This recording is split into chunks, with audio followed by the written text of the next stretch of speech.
ಎಲ್ರಿಗೂ ನಮಸ್ಕಾರ.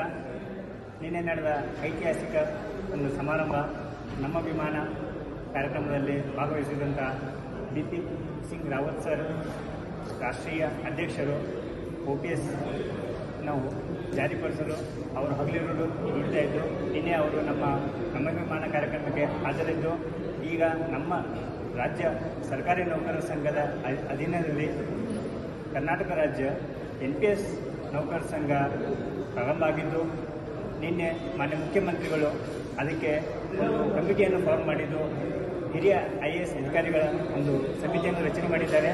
ಮುಂದಿನ ದಿನಗಳಲ್ಲಿ ಕೆಲವೇ ದಿನಗಳಲ್ಲಿ ನಾವು ಆ ಕಮಿಟಿಯನ್ನು ಫಾಲೋಅಪ್ ಮಾಡಿ ಆದಷ್ಟು ಬೇಗ ಎಲ್ಲೆಲ್ಲಿ NPSನ ರದ್ದು ಮಾಡಿ OPS ಜಾರಿಯಾಗಿದೆಯಲ್ಲ ಆ ಎಲ್ಲ ರಾಜ್ಯಗಳಿಗೆ ಒಂದು ವಿಸಿಟ್ ಮಾಡಿ ಅಲ್ಲಿರ್ತಕ್ಕಂಥ ಒಂದು ವರದಿ ತರಿಸ್ಕೊಳ್ಳೋದು, ನಮ್ಮ ರಾಜ್ಯದಲ್ಲಿ ಅದನ್ನು ಜಾರಿಪಡಿಸಲು OPSನ ಆದಷ್ಟು ಬೇಗ ಜಾರಿ ಮಾಡಲು ನಮ್ಮ ಎಲ್ಲ ರಾಜ್ಯ ಸರ್ಕಾರಿ ನೌಕರ ಸಂಘ NPS ಅಭಿಮಾನಿ ಅಧಿಕಾರಿಗಳು ನೌಕರರು ಕೈ ಜೋಡಿಸಬೇಕು.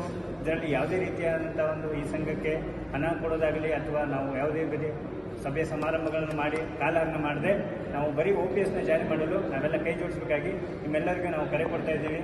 ಹಾಗಾಗಿ ನನ್ನ ಎಲ್ಲ ಹಿರಿಯ ಪದಾಧಿಕಾರಿಗಳು ಮತ್ತು BBMPಯಲ್ಲಿ ಕೆಲಸ ನಿರ್ವಹಿಸುವ ಎಲ್ಲ NPS ನೌಕರರು ಇದಕ್ಕೆ ಕೈ ಜೋಡಿಸಿ ಅಂತ ಹೇಳ್ತಾ ನನ್ನ ಮಾತನ್ನು ಮುಗಿಸ್ತೀನಿ. ಧನ್ಯವಾದಗಳು.